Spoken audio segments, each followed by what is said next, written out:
하게 맞춰서 제가 몸을 움직이는 게 재밌다고 느껴졌었는지 발레를 계속 하고 있더라고요.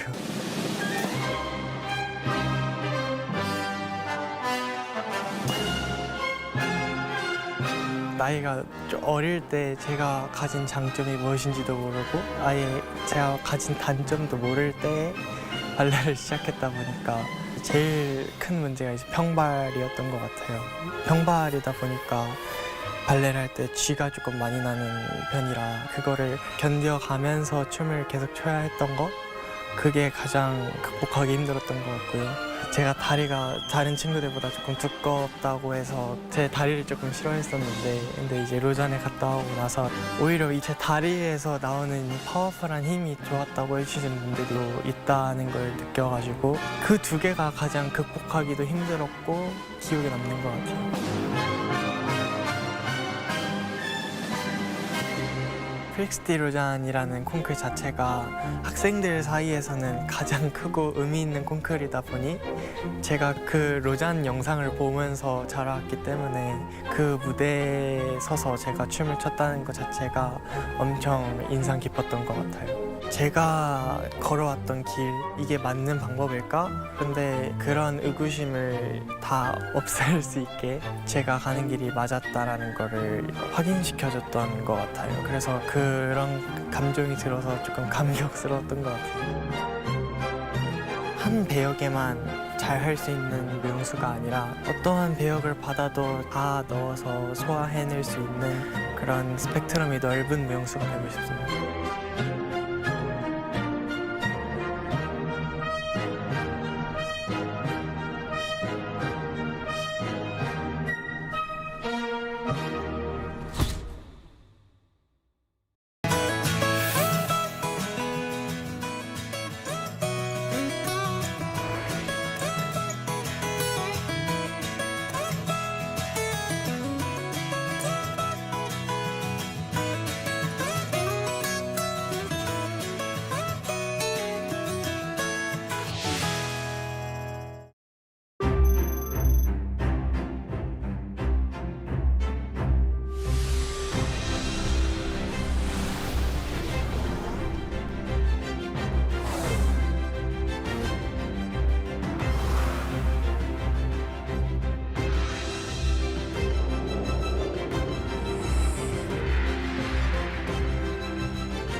Hello and welcome to our morning edition of Arirang News. We begin with these stories making the headlines at this hour. U.S. President Donald Trump has said Washington could pull out from Iran in 2 to 3 weeks, adding that it's on other nations to open the Strait of Hormuz. Meanwhile, Iran's president reportedly expressed readiness to end the conflict, if given security guarantees. U.S. stocks surged to their best day since last spring, on signs of possible de-escalation in the Middle East conflict. The S&P 500 leaped almost 3% on Tuesday, for its largest gain in 10 months. President Lee Jae-myung is set to host his Indonesian counterpart, Prabowo Subianto, at the Blue House today. They're expected to discuss strengthening the two countries' special strategic partnership and expanding cooperation in defense, trade, and investment. It's not been more than a month since the launch of Operation Epic Fury, and President Donald Trump says that the United States will be pulling out in 2 to 3 weeks. While still pressuring Iran for a deal, he also says deal is not completely necessary for the military operation to stop as long as denuclearization has been achieved. Our Kim Do-yeon has the latest. Speaking at the White House on Tuesday, U.S. President Donald Trump signaled a withdrawal of American forces from Iran within weeks as the Pentagon simultaneously ramps up pressure on Tehran to secure a ceasefire agreement. Excuse me? I think we're 2 or 3 weeks. Not 3 weeks, if it is We'll leave. And it's very clearly covered. Trump also added that the U.S. could leave without a deal as long as the U.S. achieves its goal of denuclearizing Iran. And he repeated his claims that Iran is the one that wants a deal. And they won't be able to come up with a nuclear weapon. Then we'll leave. Whether we have a deal or not, it's irrelevant. Shortly after this, the White House also announced that at 9 p.m. Wednesday local time, President Trump will address the public on the latest on Operation Epic Fury. According to Press Secretary Caroline Leavitt's X post, it's a, quote, an important update on Iran. Despite the timeline for withdrawal, the U.S. Defense Department is maintaining a hardline stance to force an agreement. Following a visit to U.S. Central Command, Defense Secretary Pete Hegseth stated that American firepower is increasing while Iran's capabilities are degrading. This new regime, because regime change has occurred, should be wiser than the last. President Trump will make a deal he is willing. And the terms of the deal are known to them. If Iran is not willing, then the United States War Department will continue with even more intensity. Meanwhile, Iranian Foreign Minister Abbas Araghchi confirmed that he is exchanging direct messages with U.S. Special Envoy Steve Witkoff. However, Araghchi said that these back-channel communications do not constitute formal negotiations. Simultaneously, Iranian President Masoud Pezeshkian has signaled a conditional willingness to de-escalate. He stated that Tehran is prepared to end the conflict, provided there are concrete guarantees against any further attacks on Iranian soil. Pezeshkian said that Iran had previously engaged in good faith, calling recent military actions by the U.S. and Israel a violation of international law. 김도현, Arirang News. And U.S. President Donald Trump is facing growing resistance from NATO allies over his push for military action against Iran, exposing deepening divisions within the alliance. As countries refuse airspace access and military support, President Trump is warning longtime partners they may have to defend themselves without U.S. backing. Our Lee Seung-jae has more. Tensions are rising between the United States and other NATO members as U.S. President Donald Trump pushes allies to support military action against Iran, but key partners are resisting. Several European countries have taken concrete steps to distance themselves from the conflict.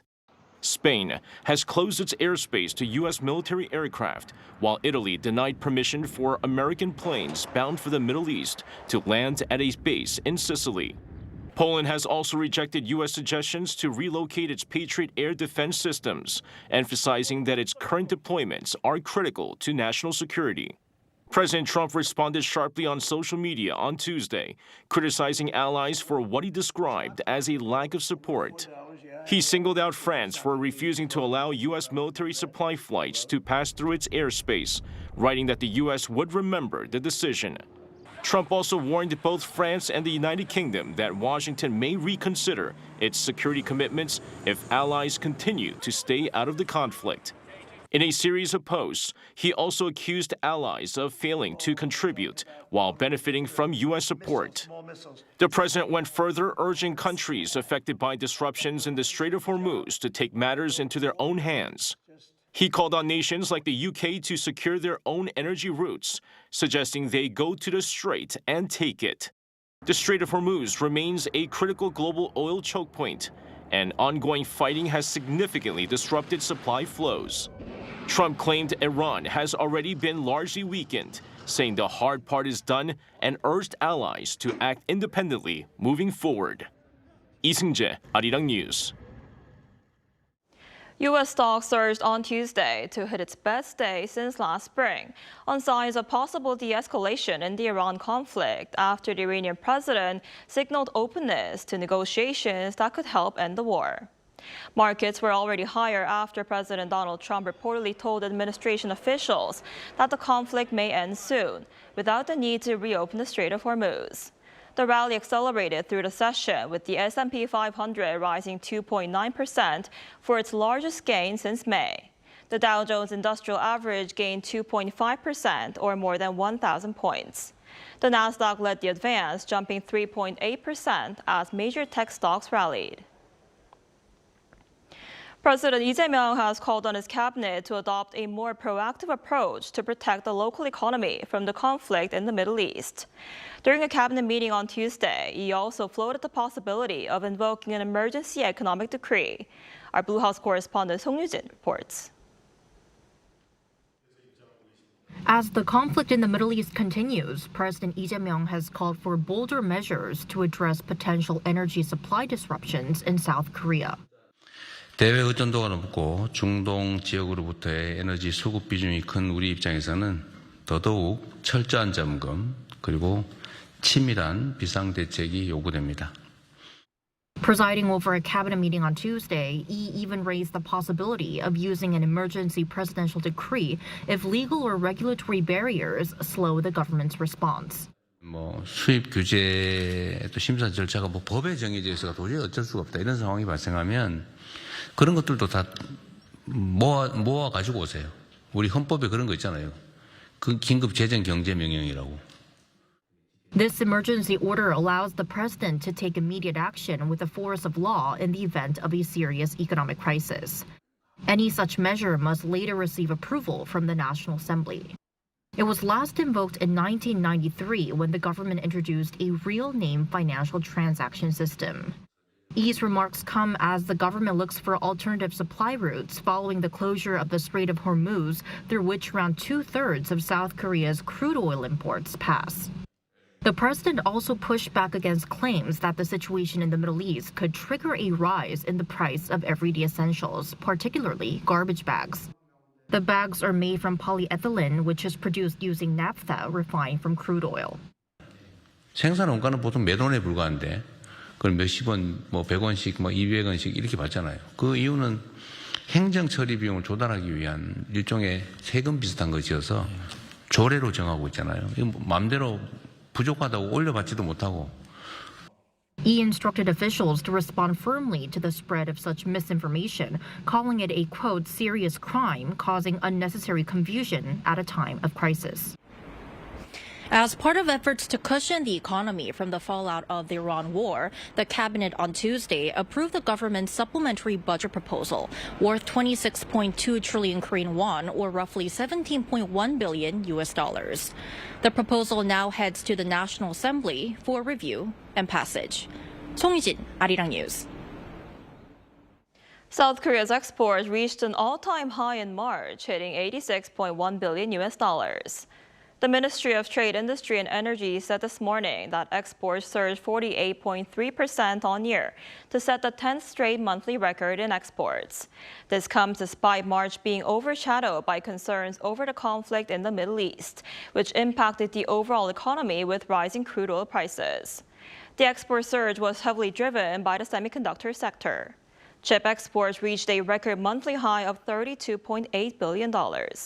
The growth is backed by skyrocketing memory chip prices, with fixed prices for key DRAM and NAND products jumping between 600 and 860% compared to the same period last year. Meanwhile, imports in March rose 13.2% on year to $60.4 billion. This resulted in a trade surplus of $25.7 billion.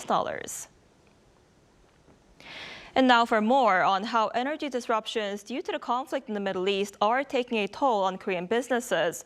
We're joined today by Professor Park Min-jung, professor at the Department of Business Administration at Kumo National Institute of Technology. Professor Park, thanks for coming on today. Hey, thank you for having me today. So I'm hearing energy and supply chain disruptions are impacting a wide range of industries, not just oil and gas, but also shipbuilding, steel, and biotech. How serious is it for businesses right now? Yeah, the twin shock of energy supply chain disruptions is imposing not only a short-term impact, but also a structural burden on the Korean economy. Unlike in the past, these challenges are now spreading across industries due to volatile energy prices and the ongoing reconfiguration of global supply chains. Shipbuilding and steels are directly affected by rising costs, while biotech faces indirect pressures from global sourcing dependencies. At the same time, logistics disruptions and geopolitical risks are intensifying pressures on businesses, leading to higher costs, delays, and reduced profitability. However, this should not be viewed solely as a crisis.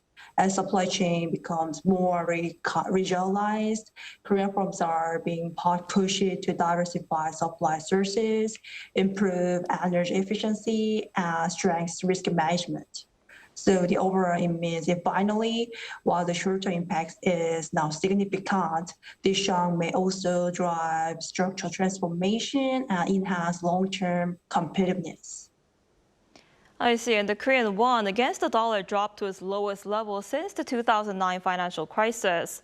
How is this impacting the Korean economy? Now, the Korean won's depreciation to its lowest level since the 2009 financial crisis, having mixed but predominantly negative impacts on the economy. On the positive side, export-oriented industries such as semiconductors, automobiles, and shipbuilding may gain some price competitiveness in global markets. However, the downside pressures are more significant. Korea relies heavily on imported energy raw materials, so weaker won directly increases import costs, leading to higher production expenses and inflationary pressures.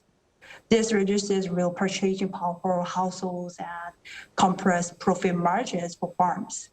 In addition, the weakening currency raises concerns about financial market volatility and potential capital outflows, which could further tighten financial conditions. Right, and the Korean government is ready to roll out a supplementary budget for households in the bottom 70% of the income bracket in the country.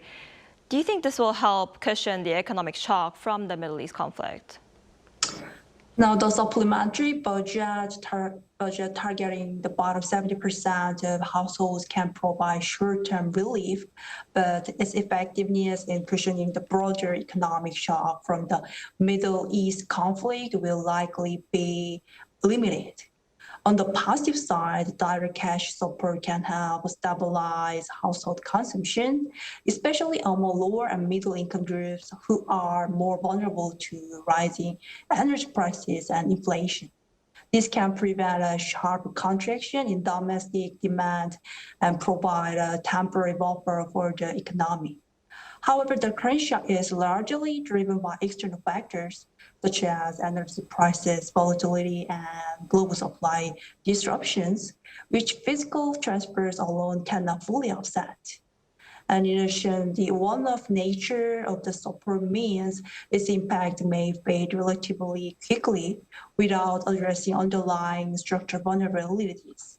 Therefore, while the supplementary budget is now a useful short-term stabilization tool, it should be complemented by broader measures such as energy cost management, supply chain diversification, and targeted support for affected industries to effectively mitigate the overall economic impact. Right, and before I let you go on interest rates, financial markets have raised bets on a U.S. Fed rate hike this year. After the Fed chair said the central bank can wait and see how the Iran war affects inflation, how might this shift impact the global economy and the Bank of Korea's decision on its key interest rates? That's scheduled for next week on April 10th. The shift in market expectations from pricing rates hikes to a wait-and-see stance signals a broader rise in global uncertainty. The Fed's cautious approach reflects the difficulty of responding to supply-driven shocks like energy price spikes caused by the Iran conflict. For the global economy, these imply two key effects. First is that financial conditions may temporarily ease as expectations of further tightening decline. However, at the same time, high energy prices and supply disruptions are likely to push inflation up while slowing growth, raising concerns about stagflation risks. For the Bank of Korea, the decision becomes more complex. On one hand, reduces pressure from U.S. rate hikes, gives the Bank of Korea more flexibility to hold or even consider easing. But on the other hand, Korea faces rising import costs, currency volatility, and inflation pressures from the energy shock. Therefore, the most likely scenario is a cautious pause. The Bank of Korea will likely prioritize financial stability and inflation control while closely monitoring external risks rather than making an aggressive policy move. I see. I guess we'll have to see how that goes. All right, Professor Park, thank you so much for your insight this morning. We appreciate it. Thank you.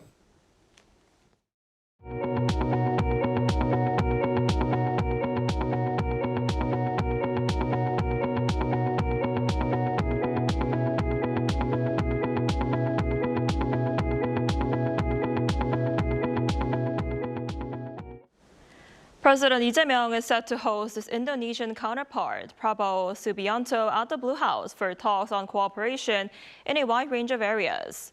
The summit will be followed by the signing of MOUs and a state lunch. The leaders are expected to discuss bolstering their two countries' special strategic partnership and expanding this in the trade, investment, and defense industries, as well as the AI and nuclear energy sectors. Also on the agenda is regional and global security, including the Middle East war.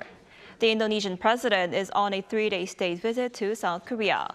He last visited the country in October for the APEC leaders meeting. There is a special exhibition at Kansong Art Museum, Daegu, where artificial intelligence has been integrated with the traditional Korean art piece, Portrait of a Beauty. What would this piece look like in the styles of Western masters like Monet and Rembrandt? Our Ian Jin has the story. A research team from the Daegu Gyeongbok Institute of Science and Technology has used AI to reinterpret Korean traditional art through the eyes of Western masters. The voluminous braided hair and enigmatic gaze of Shin Yun-bok's Portrait of a Beauty is often dubbed the Mona Lisa of Joseon. But in this variant of the work, the jagged lines and use of muted colors closely resemble the style of Western master Egon Schiele. And in this edition, a sense of three-dimensionality is added, showing Rembrandt's style of dramatic use of light and shadow. The light and shadow compositions became significantly more dynamic. It became more three-dimensional, and it was interesting to see how the atmosphere shifts accordingly. An exhibition at Kansong Art Museum, Daegu also showcases the flip side, where Western masterpieces are converted into the style of Shin Yun-bok. Also popular at the exhibition is an interactive booth that transforms visitors' faces into art, and a moving AI version of Portrait of a Beauty. While there were concerns regarding the modification of the original work, the focus was placed on providing a new and enjoyable artistic perspective. I believe art should always present something new to the audience. If we can provide a new experience for visitors without damaging the original work, I thought it was a challenge worth taking. This exhibition will run until May 31st. And following this special exhibition, Kansong Art Museum Daegu plans to open a dedicated hall for Portrait of a Beauty in July. Ian Jin, Arirang News.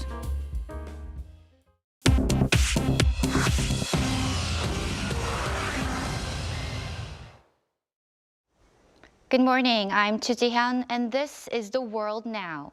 Iran's Revolutionary Guard Corps has threatened to destroy American tech and defense company facilities across the Middle East. The IRGC, in a statement released on Tuesday by the government-backed Tasnim news agency, named 18 U.S. companies for what it calls active participation in terrorist plots. The list of companies include Microsoft, Google, Apple, Meta, Nvidia, Palantir, and Boeing. The IRGC ordered people within 1 kilometer of those facilities to evacuate immediately and said strikes could begin as early as Wednesday evening. This follows a confirmed Iranian drone strike on March 3rd that knocked out Amazon Web Services cloud facilities in the UAE and Bahrain. A White House official told reporters the U.S. military stands fully prepared to stop any Iranian attack, citing a 90% drop in missile and drone strikes since the war began. Pakistan and China have issued a 5-point joint initiative demanding an immediate ceasefire in the Gulf and the restoration of safe shipping through the Strait of Hormuz. The two foreign ministers met in Beijing on Tuesday as Iran-backed strikes continue to rattle the region and global energy markets, pushing average U.S. gas prices past $4 a gallon for the first time in nearly 4 years.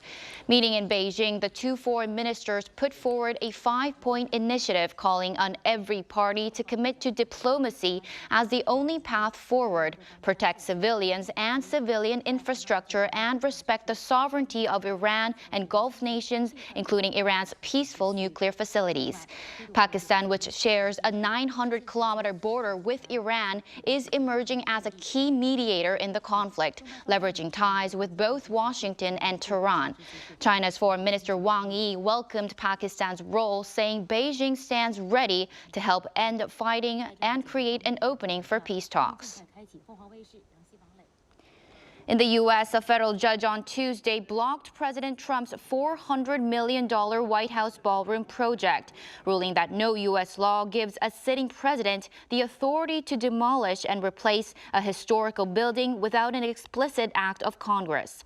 U.S. District Judge Richard Leon granted an injunction halting the 90,000-square-foot project while the lawsuit by the National Trust for Historic Preservation proceeds.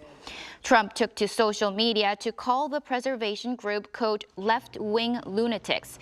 He insisted the ballroom is under budget, ahead of schedule, and costs taxpayers nothing. The Justice Department filed an appeal within hours of the ruling.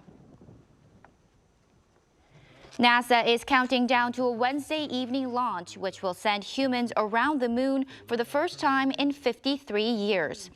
3 American and 1 Canadian astronaut will depart the Kennedy Space Center in Florida on a 10-day mission aboard the Orion capsule on a mission that takes them deeper into space than any crew in history. Forecasters put conditions at 80% favorable, with the rocket ready on the launch pad.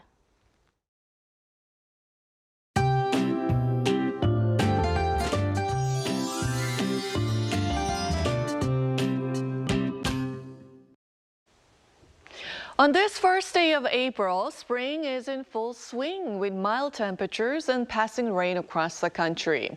Showers that began this morning in Jeju and the South Coast will spread to eastern regions by the afternoon. And Jeju Island can expect 5 to 20 millimeters of rainfall, and the other regions can see 5 to 10 millimeters. Meanwhile, warming trend will continue today with temperatures staying way above seasonal average. So cherry blossoms in Seoul are expected to reach full bloom by the end of this week. And there is a chance the dust level will rise in western regions during the day. And this afternoon, Seoul will be under cloudy skies with a high of 17 degrees Celsius. Gwangju, Busan topping out at 17 as well. Daegu will make it to 16 degrees Celsius. Looking ahead, daytime highs will stay near 20 degrees, but large day to night temperature swings will continue, and another round of rain is expected nationwide on Saturday.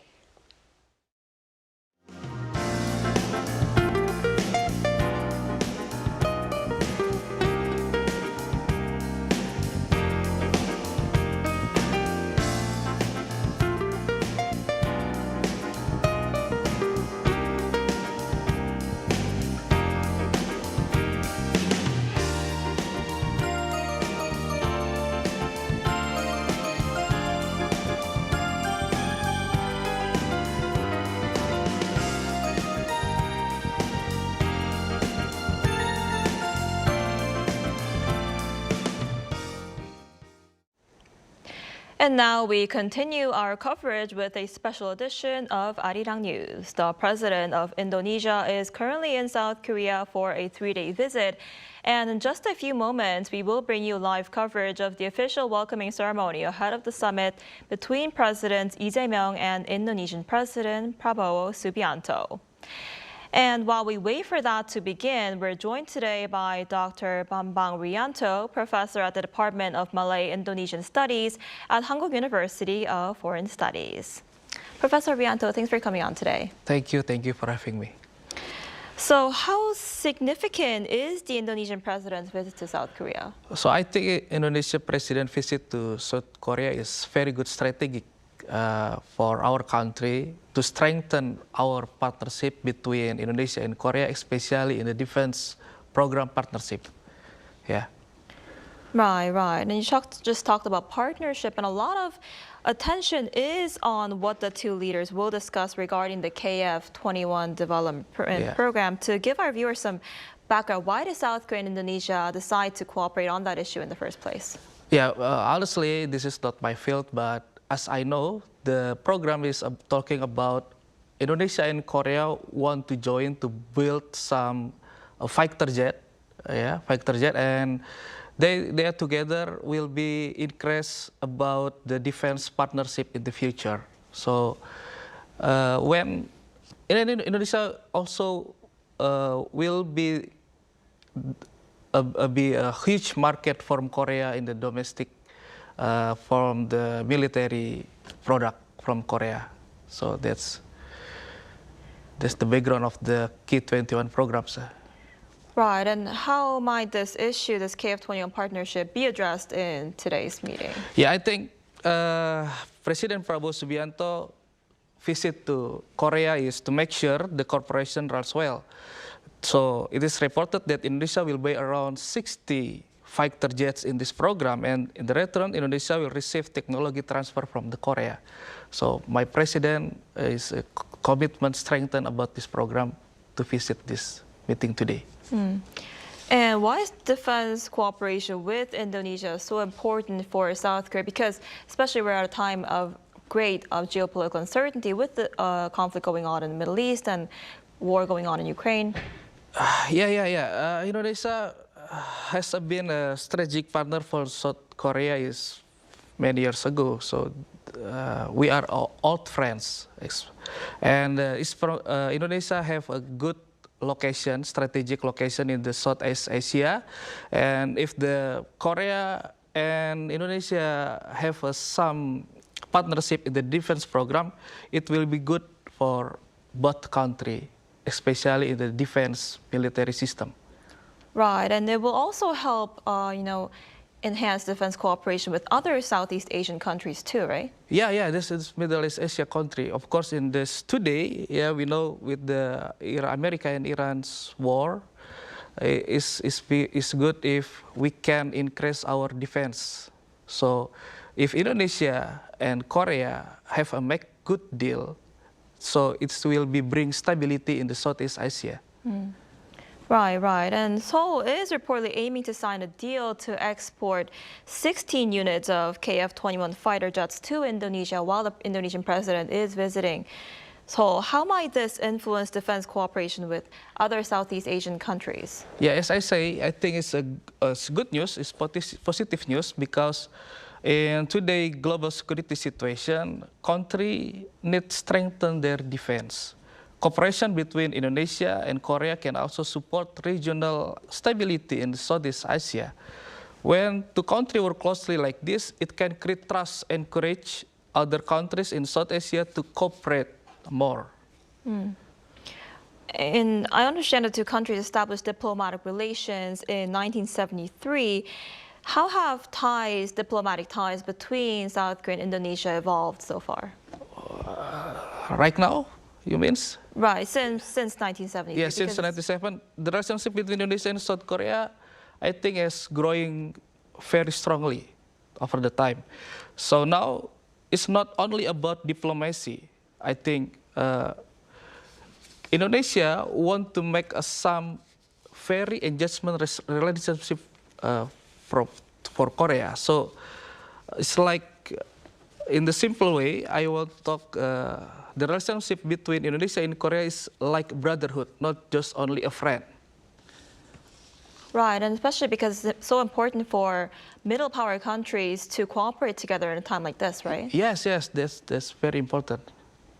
Right, and the two leaders last met at last year's APEC meeting in Gyeongju, where they discussed forming a special strategic partnership. Could you just tell us more about what this partnership entails? Yes, special strategic partnership means a lot. It means Indonesia want to be a good partner from Korea. So it's not just only diplomacy, but it is about more than that. It's about friendship, side by side, to growing other country together in the future, sharing the prosperity.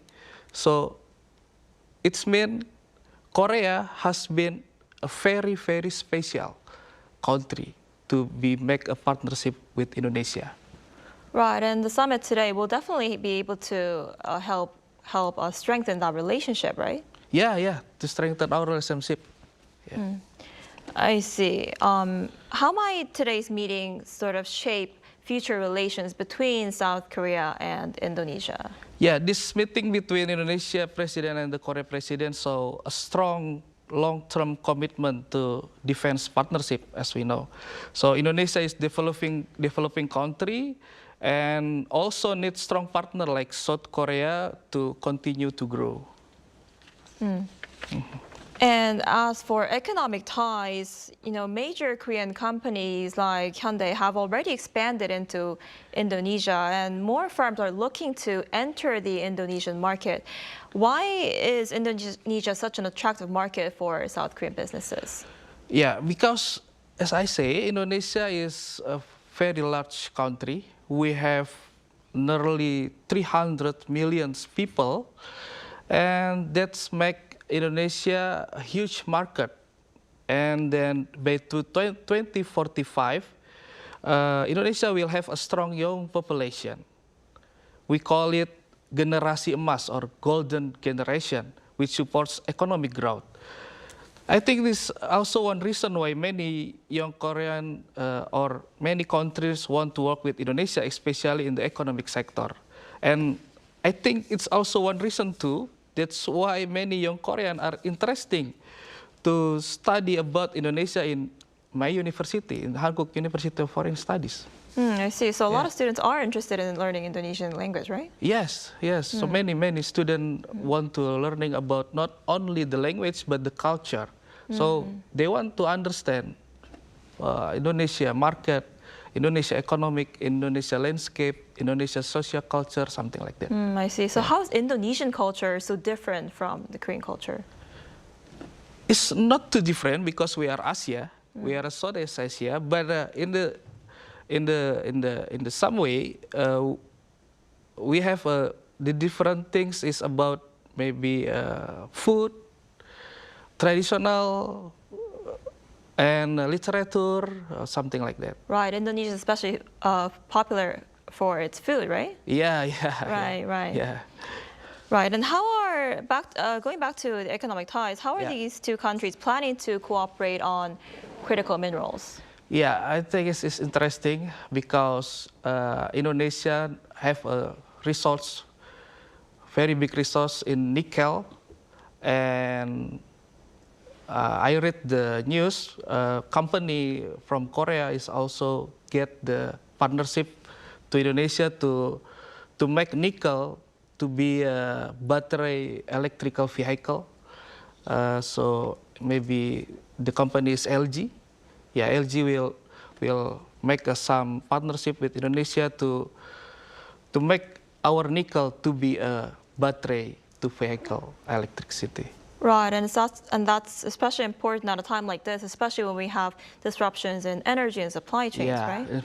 Yeah, we have, especially in the Middle East, what happened in the Middle East. So we have a crisis, mineral, energy. So I think it's good time for Indonesia and Korea to make some deal in the sector, mineral sector.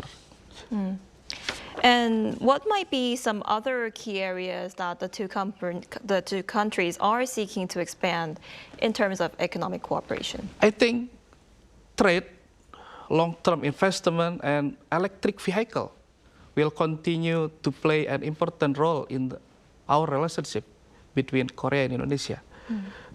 So I think vehicle manufacturer now already Indonesia like Hyundai, Kia, they build a manufacturer in Indonesia and make a electric vehicle. So I think it's very important for economic growth. Right, because like we just talked about, a lot of Korean companies are trying to enter the Indonesian market. And as for people-to-people exchanges and culture, how is Korean culture viewed in Indonesia? Is K-pop or K-dramas popular in Indonesia? Yeah, it's amazing. Yeah, we know culture wave though is very famous around the world. Yeah, and in Indonesia, we have so many fan base, K-pop and K-drama. Also, my wife watching K-drama a lot. So she like Lee Min-ho, Oh, so that when BTS or Blackpink visiting Indonesia, young people in Indonesia is getting crazy. It's very excited. So I think that's very popular. It's called culture, Korean culture in Indonesia. So it's good for the market of industry creative in the future. And we talked about Indonesian culture and how young Korean people are trying to learn the Indonesian culture and the Indonesian language. So are these young Koreans trying to get a job in Indonesia? Yeah, I think they may have, in the future, they may want to live in Indonesia to get a job in the Korean company, especially in Indonesia, like LG, Hyundai, Kotra, because we know Korean industry in Indonesia is growing so fast. A lot of manufacturing now, not only in Jakarta, they spread in other countries like Semarang, Surabaya, also Medan. So in any sector, property, manufacture, mineral, and industry creative, cosmetic. So that's why young people in Korea is very interesting about Indonesia market in the future. I see. Yeah. And I understand there is a sizable Korean community already in Indonesia, and that travel between the two countries is soaring, right? Yeah. There is just people. I read the news. People from Indonesia, can go to Korea without visa in the 5 traveling group. Yeah. So I think there's a good step to strengthen our partnership in the culture and exchange people. I hope when the partnership is growing, we have a good trust. Many people in Indonesia can go to Korea maybe without visa. So it's more easy. Korea go to Indonesia, Indonesia go to Korea. Right. And there is there are many Koreans living in places like Jakarta, right? So many, not only Jakarta as I say, they spread it. Semarang, Surabaya. Many students in Hankook University have family in Surabaya, in Semarang. Some students too have a brother, have a sister, live in Jakarta, live in Indonesia. So Bali, of course.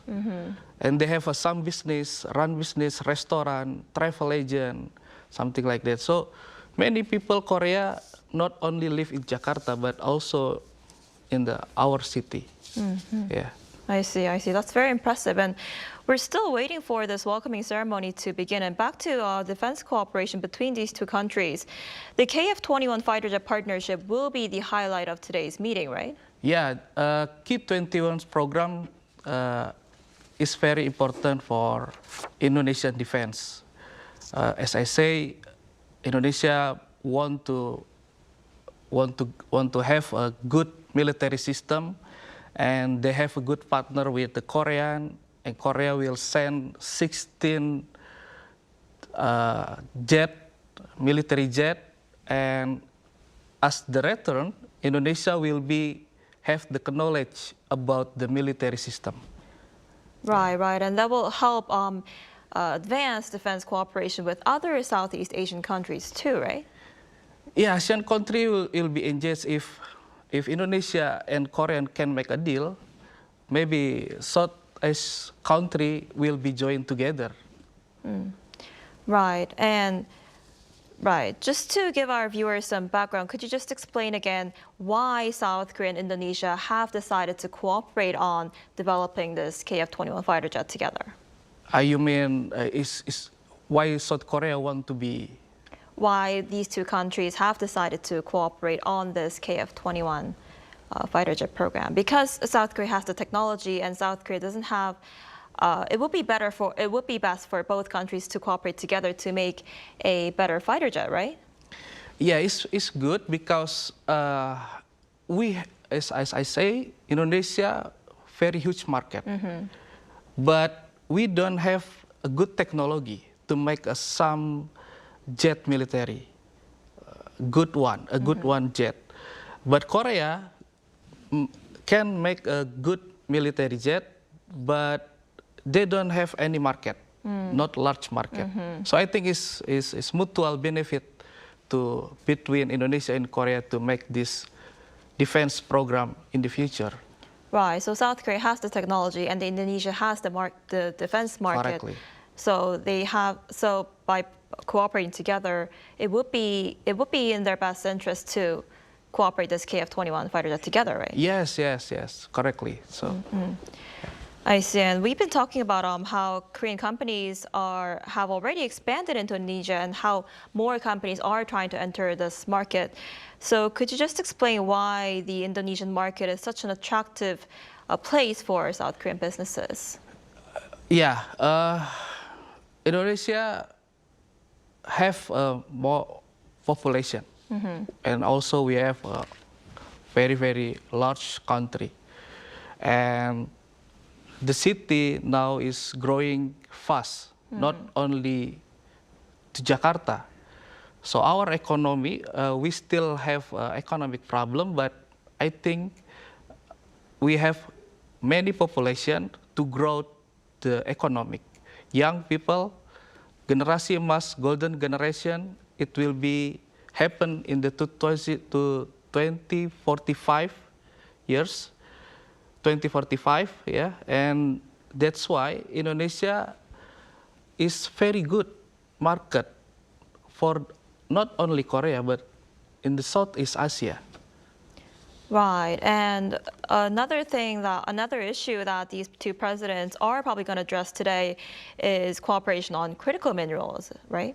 Yeah, critical mineral, it will be main issue today because we know we have some tough with the mineral because American-Iran war. Yeah, that's why not only Indonesia and Korea to focus in this issue, but I think it will be good if South Asia to make some issue together. Mineral crisis, it will be it will be good in the future. Right, and these two countries are trying to expand economic cooperation in other fields like trade and investment too, right? Trade and investment, of course, this will be good things. And since 1978, Indonesia have good partnership with 1973. Yes, with Korean, and like you say, in the 2017, Indonesia say Korea is special strategic partnership. This means we work together not only in the diplomacy, not only in defense, but in many sectors. Culture, industry, creative, manufacture, all. Right, and you also mentioned how a lot of your Korean students are trying to learn the Indonesian language and the Indonesian culture. So how are these two countries planning to further expand people-to-people exchanges? Yeah, my student now have a exchange student. When student in Korea study culture and language in university in Indonesia like Universitas Gadjah Mada and Universitas Indonesia. So I think it's good step for us. I see. Oh, that's very impressive. And on the screen, we now see President Lee Jae-myung and Indonesian President Prabowo Subianto. We see President Lee Jae-myung on the screen now stepping up to the podium to greet the Indonesian President Prabowo Subianto.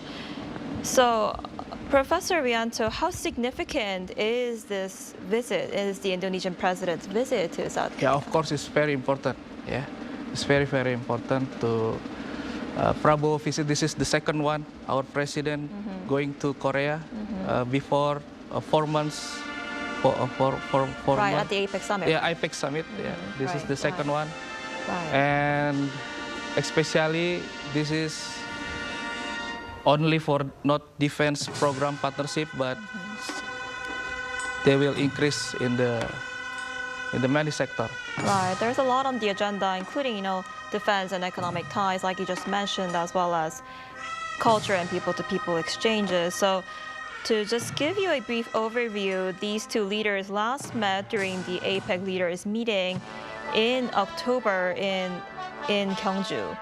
And today's summit is expected to focus on strengthening Seoul and Jakarta's special strategic partnership, particularly on defense cooperation, as Indonesia is one of South Korea's major arms export partners. So, Professor Wianto, could you just explain what this special strategic partnership entails? Strategic partnership between Indonesia and Korea today is about defense partnership. Key 21 program will start many years ago, and we have many change because of regional situation and international situation. But today, our president will make sure Key 21 program is runs well. Our president will get a good deal with President of Korea. So I think the meeting today is very, very important for our defense program. Right. And they'll also definitely address cultural issues, right? How we just talked about how Korean culture is so popular in Indonesia. How popular exactly is K-pop and K-dramas in Indonesia? Yeah, K-pop and K-drama is very, very popular in Indonesia. Many young people is getting crazy when artists from Korea come to Indonesia. The ticket is always sold out. For example, when Lisa Blackpink going to Jakarta, they trying Indonesian food, and it's going viral. So, because of that, many people in the world know nasi goreng and rendang. Because of what? Because Lisa Blackpink try rendang at that moment. So, I think it's good. It's good for our country, not only for Korea. Indonesia is get the things. Right. That's why cultural exchange is so important in diplomatic relations. Yeah. So, to give our viewers a brief background, these two leaders last met during the APEC leaders meeting in Gyeongju in October in South Korea. And today's summit is expected to focus on strengthening Seoul and Jakarta's special strategic partnership, particularly on defense cooperation, as Indonesia is one of South Korea's major arms export partners. And a lot of attention is on how they might address the issue of exporting KF-21 fighter jets, as the two countries have been collaborating on a joint defense initiative to develop this aircraft. So, Professor Subianto, so this defense cooperation with Indonesia will also help expand ties with other Southeast Asian countries too, right? Yeah. Southeast Asia is very, very strategic for war. So I think we need to make some good partnership in the South Asia country, especially between Indonesia and Korea. If we can make a partnership, I think many countries in South Asia will be joined together. It's good if we start now, especially in the defense program, because in this time, in the wartime, we need together to handle it. Right.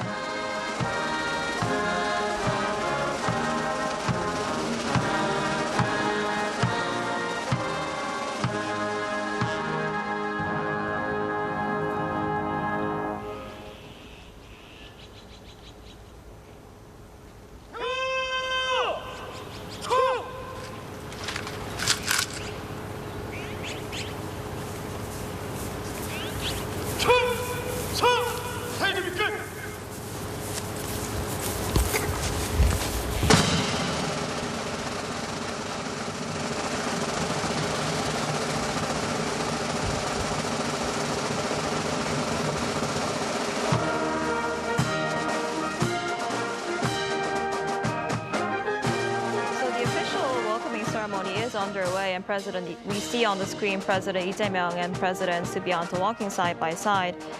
So President Lee Jae-myung and President Subianto will hold talks at the Blue House for talks on cooperation in a wide range of issues, including defense and trade. And today's summit will be followed by the signing of MOUs and a state lunch. They are expected to discuss bolstering their two countries' special strategic partnership and expanding this in many areas, including trade, investment, and defense industries, as well as the artificial intelligence and nuclear energy sectors. Also on the agenda is regional and global security, including the Middle East war that's happening between the United States, Israel, and Iran. The Indonesian president is currently on a 3-day state visit to South Korea. He last visited the country in October for the APEC leaders meeting. So, Professor Subianto, so they will hold a summit very soon. How will today's talks help elevate diplomatic relations between these two countries? You mean in the future? Right. Yeah, in the future, yeah. Today, our president visiting Korea and meet the president of South Korea.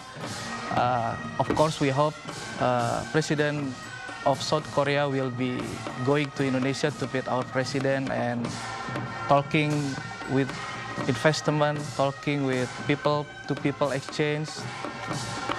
So that will be good to make a build trust and make a build strong partnership between two countries. This time my president visit Korea, but I hope someday president of South Korea will be go to Jakarta. Right, definitely, yeah. Right. So we see President Lee Jae-myung and Indonesian President Subianto shaking hands with officials from both countries, with President Lee Jae-myung welcoming his Indonesian counterpart ahead of this summit. And after this official welcoming ceremony is over, we will see them holding talks on cooperation in a wide range of areas, including defense, trade, and investment, as well as artificial intelligence and nuclear energy sectors. Also on the agenda is regional and global security, including the Middle East war. And their this talks comes as the Indonesian president is on a 3-day state visit to South Korea. after he last visited the country in October for the APEC leaders meeting. And today's summit will be followed by the signing of MOUs and a state lunch. So, Professor Subianto, we've been talking about how cultural exchange is so important in diplomatic relations as well as economic ties.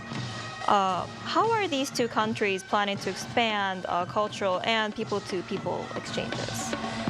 Yeah, I think we can start for the education. Let's that I say student exchange, it will be GATE and also G2G program when we have many people with good skill and Korea have manufacturing, so people in Indonesia can going to Korea with the G2G program when our people get a job in Korea. Right. And that's exactly why so many young Koreans are trying to learn the Indonesian language. And I assume that a lot of young people in Indonesia are planning to learn the Korean language as well, right? Yeah. In the Hankook University of Foreign Study, we have a department Malay in Indonesia, established maybe in the 1943, 1946 or 47, I forget. But the start is department Indonesia, and in the past, it will be department Malay in Indonesia. So we have so many students and very interesting. Talking about Indonesian culture, want to learn Indonesian language, want to know what is literature of Indonesia, and I think is very impressive, to our program. Right, absolutely. So we just saw President Lee Jae-myung and President Prabowo Subianto meet at the Blue House main garden. So, Professor Subianto, how do you think today's talks will play out? Yeah, I think it's good. It's amazing, to see our president meet president of South Korea. I hope in the future, Indonesia, Korea make a good partnership, strengthen partnership, not only as a friend, but I hope it will be brother, side by side, and bring prosperity to our country. Right. We'll have to see how the summit plays out today. Oh yeah, thank you. So, all right, Professor Subianto, thank you so much for coming on today. Thank you so much for having me. Appreciate it. Yeah. And now that's all we have for this special edition of Arirang News. We'll be back at noon Korea time. Thanks for watching.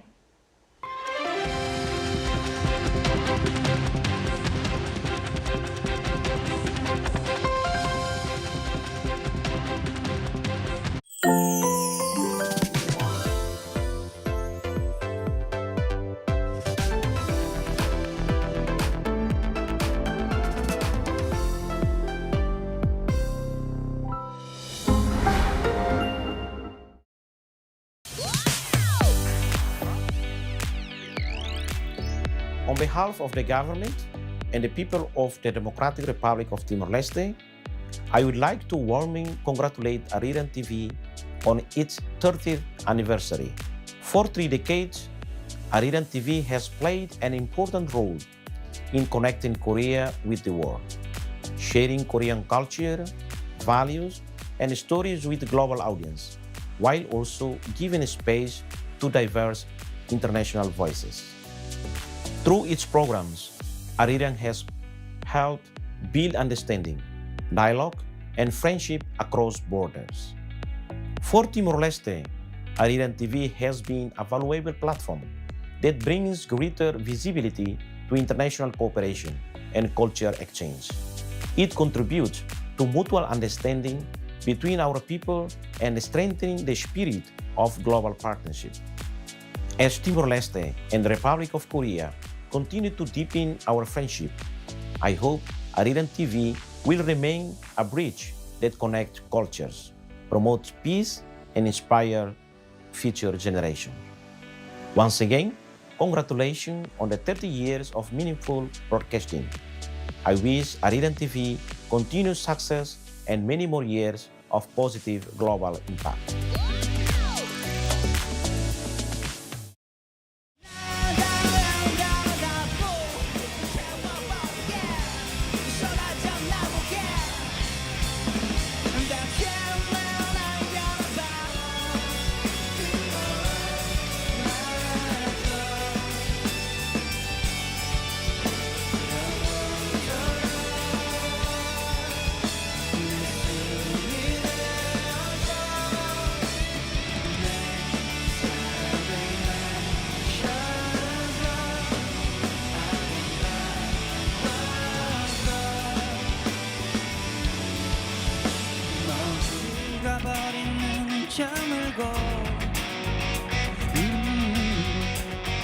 세상인 소음과 눅눅했던 고요가 잠을 이룬 나의 밤을 채우면 뭉툭해진 손길 나의 길을 다듬어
held its first debate over the weekend. The economy is expected to expand 2.5% this year. Boosting Korea's ties with its global partners on the sidelines of the Status UN summit.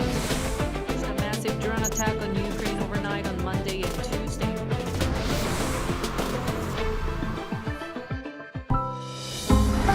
Arirang.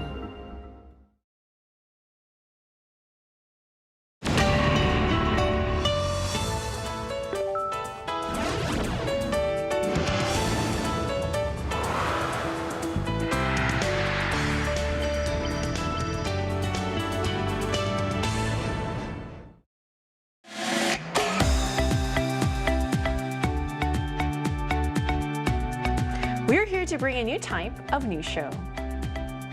New insights, new styles, and new topics every day. We are News Generation. Bringing news just for you is Wednesday, April 1st here in Seoul. I'm Lee Soo-jin, and this is News Generation. Joining us today is Brooke. Hello, happy to be here. Good to have you, and also Won-min's with us. Morning. Good to have you. And both are here to speak on behalf of people in their 20s and 30s. So we're heading into the middle of the week and a brand new month, and with it, April Fool's Day. But there's nothing prank-like about the global buzz we're seeing right now. Today, we're once again turning the spotlight on our favorite K-pop boy band, BTS, who have just dropped their latest release. The buzz has been building, fans have been waiting, and now that it's finally out, reactions are pouring in from all over the world. So Brooke, how have fans been reacting to much anticipated new BTS album? Well, as Arirang's resident ARMY, I'm very happy to be here again to talk about BTS. And I think the numbers really tell the story. The reaction has been explosive, or 불타오르네 fire. BTS returned on March 20th with their 5th studio album, Arirang, ending nearly 4 excruciating years of hiatus and immediately reaffirming their global dominance. The album sold about 4.17 million copies in its first week, surpassing their previous record, and became a million seller in just 10 minutes, with 3.98 million copies sold on day one, the highest single-day total of 2026. Meanwhile, in the U.S., it debuted at the top of the Billboard 200 with 641,000 units, claiming the 7th #1 on the chart for the group and marking the biggest week for any group in over a decade since the chart began measuring by units in December 2014. Digitally, it recorded 110 million Spotify streams on day one, with all 14 tracks charting globally, not just the title track, while topping iTunes in 88 countries and dominating Korea's Melon chart with all 14 songs in the top 14. The album also earned a Japanese Oricon Triple Crown, recorded the group's biggest vinyl week ever and the 6th largest vinyl sales week for an album in the modern era. Also generated over 2.6 billion social media impressions that are only continuing to happen.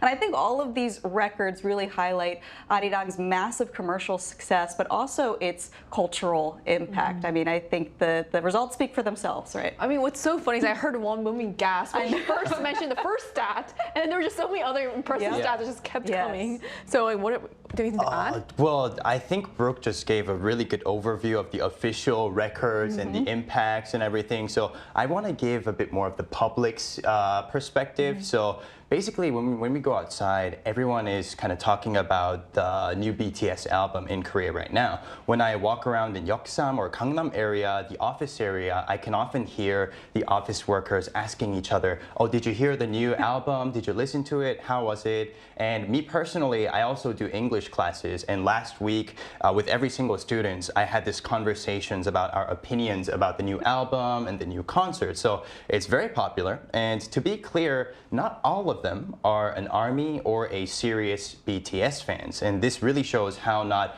only the ARMY, but the public in general are paying a lot of attention to this, the comeback of BTS. And I'm noticing that many people are actually traveling and touring some important locations that BTS visited. So it's not just about the album. It's turning into boosting the economy and pushing different locations in Korea and making new landmarks. So this new album is much more than just an album. Right, and that's really telling. It's gone beyond just fandom and become part of everyday conversation. It almost feels like a cultural moment where BTS is capturing both public attention and real-world impact at the same time. And that's why we're going to talk more about this. But first, let's take a look at the screen.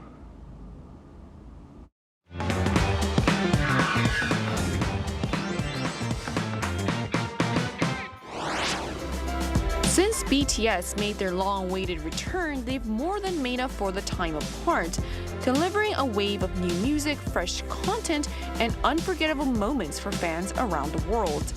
And as ARMYs dive into everything BTS has to offer, their experience is no longer limited to concerts and screens. More and more fans are now setting out to explore the places in Korea that hold special meaning for the group. Today on News Generation, we take a closer look at BTS-related places that every member of the ARMY should have on their bucket list and ways to make your BTS tour in Korea even more fun and meaningful. Just as we saw in the video, BTS is no longer just about the music. It's becoming a full-on travel experience for fans. And it seems that experience is drawing ARMY members to Korea in bigger numbers than ever. So are more fans really visiting Korea because of these concerts, Brooke? That's right, and it's not just because of the concerts, it's really the whole experience. This comeback has sparked a surge of tourism to Korea among international fans. And again, not just to see their concerts in Gwanghwamun, Goyang, and Busan, it's for something else that we're really really going to dive into today. It's called a BTS pilgrimage.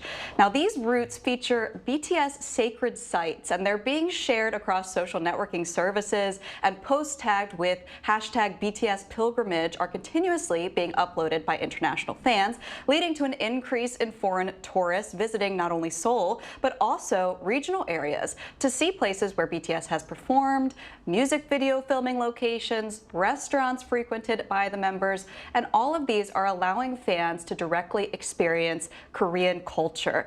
And one of the most viral maps, called the Army Seoul Guide, was posted on Reddit by a netizen who explained, quote, "Many fans only visit a few famous places and they miss out on meaningful locations related to the members. So I designed a BTS travel course that considers both the route and its significance to the group." So the guide includes even small neighborhoods that may not be well known, but fans might really appreciate. We're going to go over this in more detail later, so stay tuned. I think it's really great to see more and more foreigners coming to the country, not just for the group itself, but they're actually, because of that, naturally, organically learning more about Korea along the way. It's very exciting. And that really shows how BTS is reshaping tourism trends in Korea. And it's not just about where they go, but how the entire travel industry is responding. So are BTS-themed tours and bookings on the rise? Oh yeah, absolutely. There are many travel packages that are made around this BTS tour or pilgrimage. Some travel booking platforms offer Indosu Pyeongchang tour, which is a package that visits the locations that BTS visited during the shooting of the TV program in the Soup. They also offer Gangneung Jumunjin tour, which was the location for the second album photo shoot, and they also have Seoul Army walking tour. At the beginning of the year, the booking rate of these packages has increased over 60% due to the concert in Gwanghwamun and the newly released album Arirang.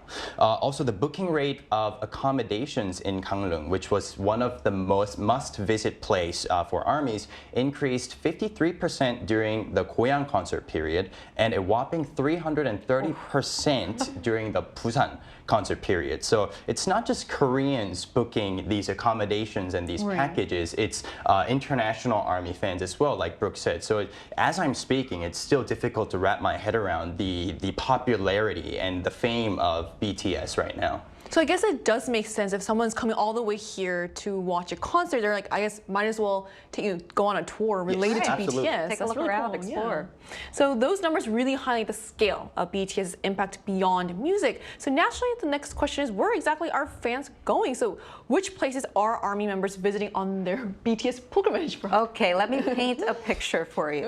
If you're visiting Korea as an army, you have to start in Seoul. The first stop is Nonhyun. This is where BTS's former agency building is located. So obviously that place holds a lot of meaning because it's where BTS first started out. And even now, fans visit with markers to leave handwritten messages and take photos to feel a connection to the group's beginnings. Nearby, Hakdong Park is also well known as a place the members used to visit often. They would practice choreography there, and they'd even share their worries and their deepest thoughts there during their training days, usually on the set of swings that fans can now use as well. And it's become, sort of a really fun activity that allows them to feel closer and to learn more about the personal and emotional side of their favorite group. Another must-visit site is Yujong Sikdang, the restaurant that they frequented as trainees. Now, these days, it is filled with BTS merchandise. It's almost more of a BTS museum than it is a restaurant. When you step inside there, it really feels like entering a space that holds a lot of those precious memories. Not only that, but it has some delicious food. I have been there, and I would recommend the Bangtan bibimbap. It is quite delicious, and you can eat that all while being surrounded by merchandise from your group. From there, you can then move to Yongsan, where HYBE is now located. And around the area, cafes often host birthday events and fan gatherings, so it's become a really lively area where fans can feel close to the group. And of course, ending off with Hangang Park, which appeared in BTS Life in Seoul, is also a key stop because in the clip it shows the members having a picnic at Hangang Park. And of course, we all know that is one of the quintessential Korean experiences, being on the Han River, ordering chicken. So I think by going on this pilgrimage, you can trace BTS's journey, but you can also really start your own journey, I think, with Korean culture as well as you're celebrating the group. It's quite varied too, and then the swings I feel like is quite actually romantic. So that's quite a tour across Seoul alone. It almost feels like following BTS journey step by step, but the BTS footprint doesn't stop in the capital. So what about BTS spots outside of Seoul? Right, just before we move out of the city, I just want to add a couple more locations on top of Brooke's amazing breakdown of the Seoul BTS locations.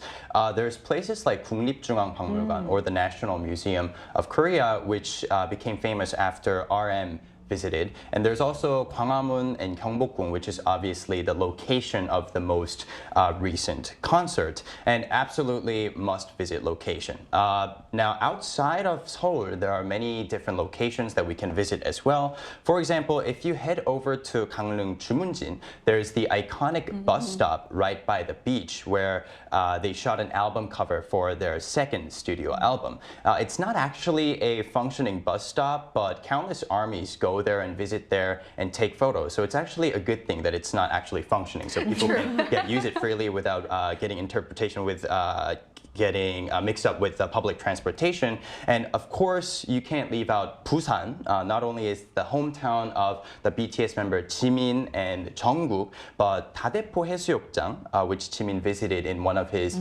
vlogs, has become a massive pilgrimage site, especially for the international fans. And what's really interesting is that there's actually a town in Busan called Amidong, which basically means army town. And when Jimin found out that there was a real place that has the same name as their fandom, he actually made a donation to that specific area. Just like that, basically all of the members' hometowns are turning into major hubs and gathering locations for the fans. It's fascinating to see how these places, once somewhat ordinary, have turned into meaningful destinations for fans around the world. So we also wanted to hear directly from our viewers. So we ran a poll on the Arirang News YouTube channel asking which BTS-related tourism place in Korea would you want to visit the most? And here's what the results showed. So majority of respondents chose Seoul with 57% of the vote. Busan followed with 30%, while Gangneung drew 10% of the responses. And the remaining 3% selected other destinations, showing a clear preference for the capital as a top BTS travels hotspot. So that's not too surprising. Seoul really is at the heart of BTS's journey, so it makes sense that most fans want to start there. But it's interesting to see a strong interest in Busan as well, especially with its connection to some other members. And to get a more personal perspective on this, we're going to speak with a BTS fan that has actually toured BTS-related spots in Korea. And that conversation is coming up right after break, so don't go anywhere.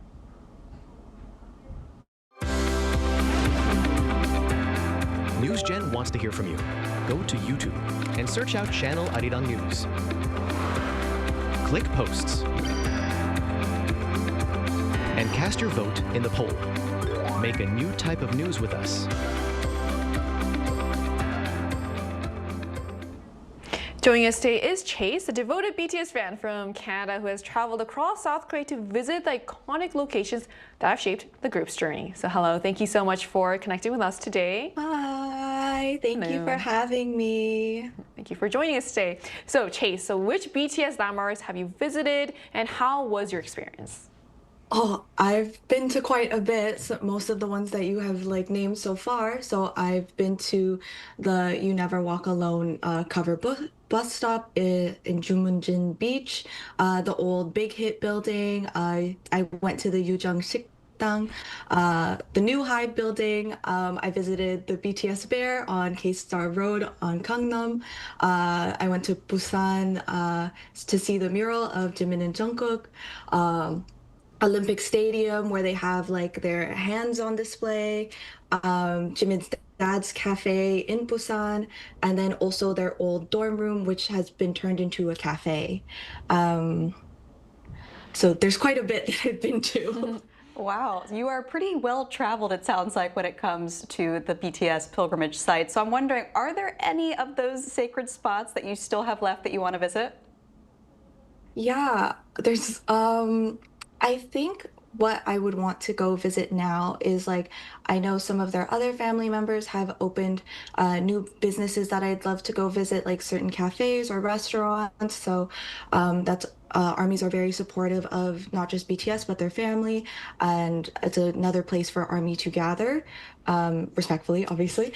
And I've been to Busan, where Jimin and Jungkook are from, but I'd also love to visit like Daegu and Gwangju to see the murals or spots that like Suga, V, and J-Hope have.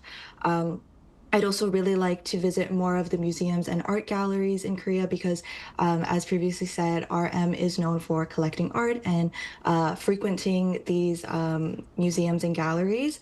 I've never done the In the Soup House tour, so I would love to do that. As well as there is this like hotok spot that RM has had and people say is really good. I don't remember the name of it right now, but that's something that I do want to try. I see. So you just gave us a list of locations that you visited and that you want to visit. Now, if you had to choose one, what BTS spot in Korea would you recommend to the army members? Yeah. One spot that I would visit, that I would recommend would be definitely the old Big Hit building, because it's just an amazing place. It's amazing to see all of these places that I've only ever seen online in videos, and like seeing them for the first time, especially places that hold such like deep meaning to both BTS and ARMY. These are places that have like a lot of history in BTS's journey, like the old Big Hit building, or even the restaurant that they ate at when they were trainees. Like Yujang Shikdang is right around the corner, so you might as well stop for a meal after. And like I would recommend these places because I, for one, was like very overwhelmed emotionally because, for instance, I have like been a fan of, I've been in ARMY since like 2014, so that's like a really big chunk of my life. So I definitely got like overwhelmed seeing these places. Another one, if you can make the journey outside of Seoul, I really would recommend seeing the bus stop. This is another place where I got quite emotional because I actually had a photo card, or I still have it. I have a photo card of BTS at the bus stop, and I've had it in my wallet since the album came out 9 years ago. So it was just sitting in my wallet for so long, and then I went to go see the bus stop, and it was like mind blown. Like this place is real. So it's just really every place I think has a lot of meaning to ARMY, but everyone has like different connections to it in their own way. Whereas like me and my photo card of the bus stop, or seeing the building where like that's the building that I technically like met them in and knew them like get out of. And I also honestly, I would recommend the palace since it has so much historical and cultural meaning to Korea as a country, and for the BTS connection because BTS has performed there multiple times now, like for the Arirang comeback. I'm so glad you had that full circle moment with the photo card, and I hope you get a chance to visit the places you haven't visited soon, hopefully. Thank you. I hope so too. I will be in Korea again. I'm seeing BTS for their Goyang Arirang show. So that is amazing. Congratulations. I hope I can get these all off my list this time. I hope your next visit is just as nice then. Thank you.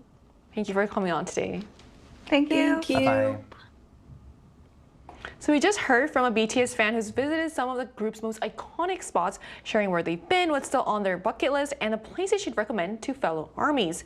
So we've mentioned quite a few locations across Korea, and if you had to pick, Brooke, what would you say are must-visit spots that you'd personally recommend? Well, I think it's like our guest said, every army has something that is personal to them, that means a lot to them specifically. So for me, I would say Busan is my recommendation because I went there in 2019 to see them in concert, and it was just a really special memory. So I have a soft spot in my heart for that particular location. Again, also like we've mentioned, Busan is the hometown of BTS members Jimin and Jungkook, which of course makes it a major pilgrimage site for fans. Many fans will go there to kind of trace their childhood memories. They'll explore locations like Gancheon Culture Village, which has member murals like our guest talked about. There's also Mandok Lego Village. It's this really vibrant, colorful area near where Jungkook grew up that I would recommend visiting. There's also Busan Arts High School where Jimin attended, as well as the Cafe owned by his father.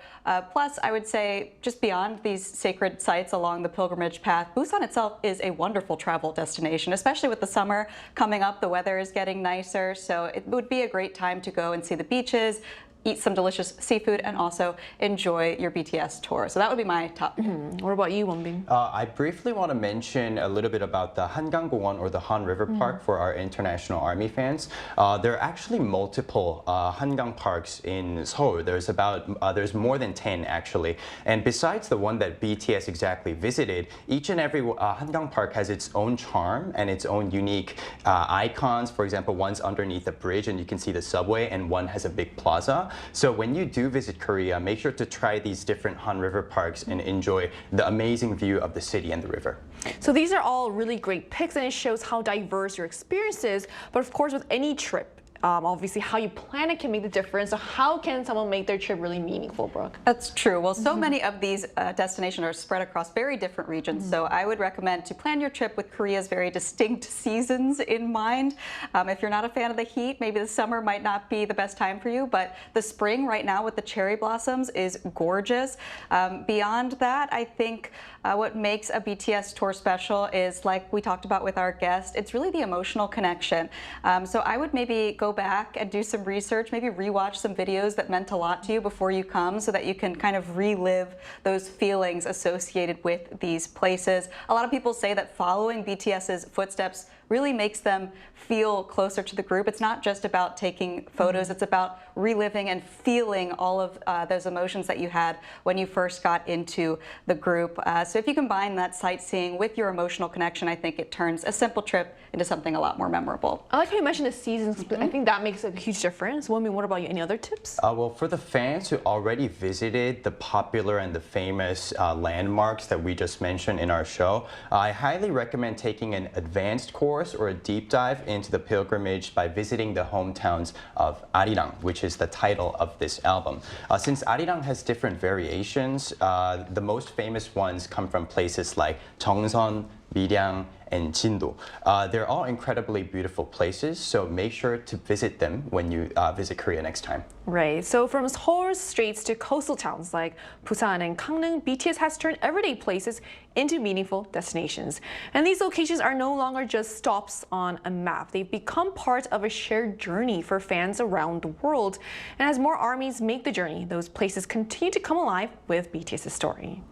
And that brings us to the end of today's episode of News Generation. But News Gen will be back tomorrow with more stories and discussions. A big thanks to Brooke. Thank you for having me. Coming in. Also, Wonbin. Always a pleasure. And to our viewers, thank you so much for watching. And hopefully your next trip to Korea isn't an April Fool's joke, but a real-life BTS hotspot adventure. We are News Generation.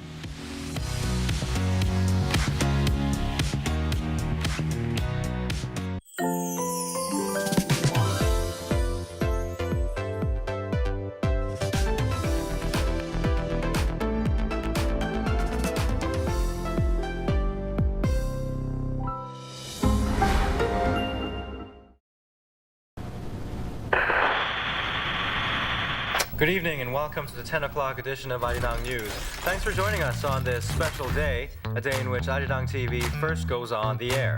Arirang TV is Korea's first.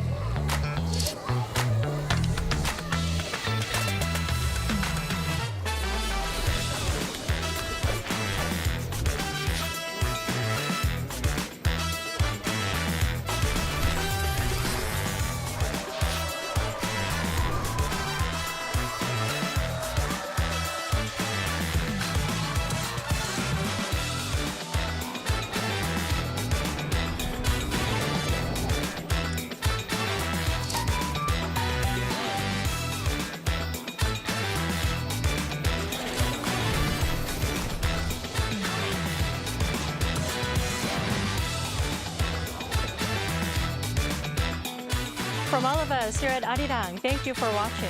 Your city next to 30 years.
네, 안녕하세요. 네, 저는 지금 현재 미술이론과에서 미술 경영 및 미술 비평 계열 전공 주임 교수로 일하고 있는 김현재라고 합니다. 네.